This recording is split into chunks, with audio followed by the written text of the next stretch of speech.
Okay, hello, Assalamualaikum warahmatullahi wabarakatuh. Welcome back to my class. My name is Lestari Kelik Mariana. You can call me Miss Kelik. Yeah, today we are going to learn about recount text. Yes, to make sure you understand what I'm going to say, I will use bahasa and also English. Ya, hari ini kita akan belajar tentang recount text di materi yang terakhir di semester 1 ini, yaitu adalah recount text. Recount text itu apa aja, dalamnya kita bedah semuanya. Oke, next. Ya, in this study we learn about 4 things. The first one, definition and purpose. The second, types. The third, generic structure. And the fourth, language features. Ya, jadi di recount text itu kita akan belajar apa aja sih? Kita akan belajar ada 4 hal, yaitu yang pertama, definition and purpose. Jadi definisinya dari recount text itu apa? Purpose atau tujuannya itu apa? Kemudian yang kedua adalah types-nya. Jenis recount text itu ada apa aja? Yang ketiga yaitu generic structure atau strukturnya, struktur dari teks recount itu seperti apa. Yang terakhir yaitu language feature atau ciri-ciri dari kebahasaan dari recount text. Yuk kita masuk ke yang pertama ya, the first one. Definition and purpose. Jadi definisi dari recount text itu seperti apa? Apa sih itu recount text? Kita kenalan dulu sama recount text. A recount text is a text which tell us about something that happened in the past. Jadi, recount text itu adalah salah satu teks yang digunakan untuk menceritakan kejadian atau pengalaman yang terjadi di masa lampau. Jadi, ini keywordnya adalah kejadian di masa yang lampau atau yang sudah berlalu. Terus tujuannya apa? Ya, the purpose is to inform or entertain the reader. Retells events or experiences in the past. Jadi tujuannya adalah inform. Inform itu adalah menginformasikan ataupun juga bisa memberi hiburan atau entertain the reader kepada pembaca. Dan juga bisa retells events dari kata retell. Jadi menceritakan ulang kejadian atau pengalaman di masa lalu. Sampai situ paham ya? Jadi kalau kita bicara tentang recounts itu ingatnya masa lalu. Jadi diceritakan ulang. Menceritakannya gimana nanti kita bahas di belakang ya. Oke, next. Yang kedua yaitu types of recount text. Jadi recount text itu ada berapa jenis? Sebetulnya ada tiga jenis, personal recount, factual recount, sama imaginary recount. Tapi saya hanya saya ambil yang dua saja, yaitu personal recount sama factual recount. Yang personal itu yang gimana? Yang factual itu yang gimana? Ini secara garis besar, kalau personal itu retelling an activity that the writer has been personally involved in and may be used to build the relationship between the writer and the reader. Jadi menceritakan kejadian yang dialami oleh penulis itu sendiri, ya, kata kuncinya di situ. Jadi ini kalau personal recount namanya personal, itu menceritakan kejadian yang dialami oleh si penulis itu sendiri atau the writer-nya itu sendiri mengalami, diceritakan ulang. Ya, ini yang pembedanya. Kalau dulu di SMP kalian pasti familiar dengan yang personal recount seperti ini. Nah, yang kedua yaitu factual recount, yaitu reporting the particulars of an incident by reconstructing factual information. For example, historical recount, biographical, and autobiographical recount. Yang factual itu yang gimana sih, Miss? Gitu. Yang faktual itu yang sesuai fakta. Kalau ini yang kita belajari yang di SMA. Misalnya yang kayak gimana? Yang biografi. Biografi itu tersusun dari beberapa fakta. Biografi itu menceritakan suatu tokoh. Misal Mr. Jokowi, kita menceritakannya sesuai fakta. Jadi lahirnya kapan, terus perjalanan hidupnya, background of the study-nya bagaimana, baru achievement-nya atau pencapaiannya apa aja diceritakan. Jadi sesuai fakta, tidak dibuat-buat. Terus timbul ada pertanyaan, personal recount itu sebenarnya fakta bukan? Iya, kalau di personal recount itu juga termasuk fakta. Tetapi kalau personal itu hanya terbatas di pengalaman pribadi dari si penulis. Kalau factual recount itu yang contohnya biografi itu biasanya yang diambil adalah tokoh-tokoh yang terkenal, yang berpengaruh, ya. Itu sampai situ paham ya. Oke, next. Oke, kita masuk di bagian yang ketiga, yaitu di bagian generic structure, yaitu di recount text. Itu generic structure-nya seperti apa sih yang membedakan dengan teks-teks yang lain. Jadi kalau di generic structure-nya recount text itu terdiri dari 3, biasanya ada 3, dan urutannya ini harus urut, tidak boleh terbolak-balik. Yang pertama orientation, yang kedua ada events, yang terakhir yaitu reorientation. Orientation itu apa ya? Ya, kalau orientation itu biasanya yang paling awal. Introducing the participants, place and time. Jadi kalau di bagian orientation namanya yang paling awal, kita kalau ketemu yang paling awal biasanya apa isinya? Yaitu memberikan sebuah pengenalan berupa informasi mengenai siapa, di mana, kapan peristiwa atau kejadian itu terjadi, siapa, kapan, dan di mana itu peristiwa itu terjadi, bagian awal ya. Jadi kalau yang kedua baru masuk ke events-nya, yaitu describing the series of events that happened in the past. Jadi bagian dari events itu yang gimana? Yang seperti ini, mendeskripsikan rangkaian peristiwa yang ada dalam cerita. Ya, kita ingat ya, kita belajar tentang recount dari kata re and count.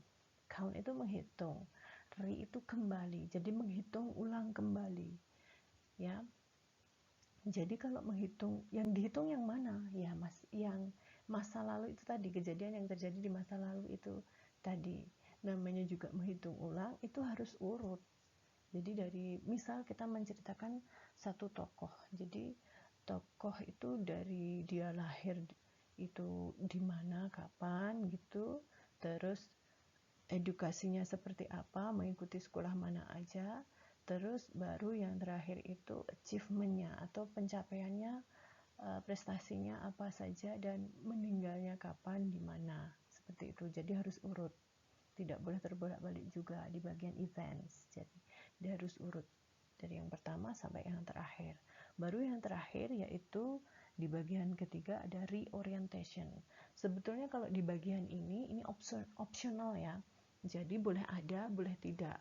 Kok seperti itu, Miss? Iya, kalau ada, yang ada itu biasanya di recount text yang jenis personal recount. Jadi yang personal ya, yang menceritakan pengalaman pribadi. Kok seperti itu? Ya, kita lihat ya dari penjelasannya. Reorientation itu the personal comments of the writer related to the story. Jadi reorientation itu adalah pendapat pribadi dari penulis terhadap peristiwa atau kejadian yang diceritakan. Biasanya seperti itu. Biasanya kalau orang menceritakan kejadian pribadinya, paling bawah itu diberi personal comment atau komentar pribadinya. Misal kalau personal recount-nya itu menceritakan tentang liburan kemarin dari Bali gitu, diceritakan urut siapa saja, dari siapa saja, kapan kejadian itu, dengan siapa saja, baru eventnya dari berangkatnya di sana, seperti apa, terus sampai pulangnya, dan yang terakhir biasanya itu ada pendapat pribadinya. Pendapatnya senang, susah, sedih, atau pengen balik lagi ke Bali. Itu adalah bagian dari reorientation. Tapi untuk kita fokusnya belajar di biografi, untuk jenis recount text yang biografi. Jadi di reorientation ini kita tidak mencantumkannya, ya, hanya cukup 1 dan 2 saja, yaitu di orientation sama eventsnya saja. Sampai situ paham ya? Oke, next. Oke, kita masuk ke language features dari recount text. Ciri-ciri kebahasaan dari recount text itu saya soroti atau saya fokuskan hanya 4 saja ya. Yang pertama yaitu focus on specific participant. Jadi hanya fokus terhadap partisipan yang khusus yang gimana sih, Miss? Ya, misal kita berbicara tentang biografinya Mahatma Gandhi. Ya, jadi kalau kita menceritakan Mahatma Gandhi, ya fokusnya ke Mahatma Gandhi, jangan kemana-mana. Tokoh yang lain jangan, karena kita fokusnya ke Mahatma Gandhi. Gitu. Terus yang kedua, mainly written in simple past tense. Jadi kebanyakan secara umum itu menggunakan simple past tense, dan ini perlu digarisbawahi karena ciri khusus dari recount text itu menggunakan kata kerja bentuk kedua, ya, atau verb to, atau simple past tense itu menggunakan kata kerja bentuk kedua. Meskipun in the final paragraph could also include the present tense. Jadi di paragraf akhir itu bisa menyertakan present tense, tapi hanya sedikit saja. Biasanya mainly kebanyakan itu kebanyakan terdiri dari simple past tense. Contohnya seperti apa? Kalimat dalam bentuk past tense itu seperti apa? Ini, contohnya seperti ini ya. They tried to register the organization to obtain legal status in the Dutch colonial government. Ya, itu salah satu contoh dari kalimatnya. Yang mana penandanya? Kalau itu simple past tense, kita lihat dari kata kerjanya. Kata kerjanya harus bentuk kedua ya, diingat ya. Yang mana kalau di kalimat ini? Yang mana? That's right, ya. Setelah subjek ya. Tried, dari kata kerja bentuk pertamanya try, yang kata kerja bentuk keduanya tried, ya. Oke, sampai situ paham ya. Oke, yang ketiga yaitu use of connectives to do with time. Jadi menggunakan kata hubung yang berhubungan dengan waktu. Yang seperti apa? Nah, ini ada beberapa contohnya saja. Nanti kalian bisa temukan lebih banyak dari ini di contoh-contoh dari recount text yang lainnya. Ini hanya beberapa contoh saja saya bacakan. Biasanya menggunakan last year, then, at the same time, next, after, on Tuesday 24 May, later, before, dan yang lain-lain. Masih banyak yang lainnya. Dan yang terakhir yaitu use of action verb, menggunakan action verb. Contohnya seperti apa? Painted, wrote, invented, discovered. Kayak tadi ada satu tadi contohnya tried, ya, menggunakan action verb. Sampai situ paham? Oke. Next. Oke, kita masuk ke example atau contoh dari biografi teks. Ini saya ambil dari tokoh kita dari Indonesia, yaitu Mr. Ismail Marzuki. Ya, ini terdiri dari 3 paragraf. Nanti kita bahas, kita bedah. Paragraf 1, 2, 3 itu masuk ke bagian mana saja? Apakah ke orientation, events, atau malah ada reorientation-nya? Ya, dimulai dari paragraf pertama. Marzuki was born to a wealthy Betawi on 11 May 1914. His father ran an automobile repair shop and his mother died while giving birth to him. He had enjoyed music since his early age. His father played the rebana at home, and he listened to songs on the family's gramophone. He learned to play the rebana, the ukulele, and the guitar from his childhood. Oke, sampai sini di paragraf pertama otomatis kita masukkan ke bagian apa? Ya, that's right. Kita masukkan ke bagian orientation. Jadi pengenalan tokohnya dari dia lahir, dari kecilnya ya. Itu dia masuk ke orientation. Oke, next kita masuk ke paragraf yang kedua. Marzuki had a good education. He attended the Holland Inlandese School in Menteng, then the Dutch language middle school on Menjangan Street.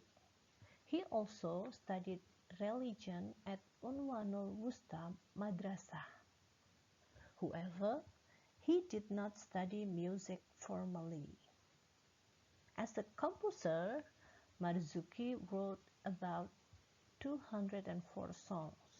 He wrote his first song entitled O Sarinah in 1931. The song was about a suffering woman. Ya, di paragraf yang kedua dan ketiga sudah tahu masuk ke bagian mana? Ya, that's right, masuk ke bagian events. Jadi perjalanan dari Ismail Marzuki dari sekolahnya di mana saja, terus achievement-nya, prestasinya apa saja, sampai yang terakhir ini di paragraf yang terakhir meninggalnya kapan dan dikebumikan di mana itu dijelaskan. Oke Miss, kok nggak ada ininya ya, reorientation-nya? Ya, perlu diingat lagi ya, kalau di biografi teks itu tidak ada reorientation-nya. Kita ingat lagi ya, kalau reorientation itu hanya terdapat pada personal recount, sementara factual recount yang bagian biografi itu hanya terdiri dari orientation dan juga events-nya. Oke? Sudah paham?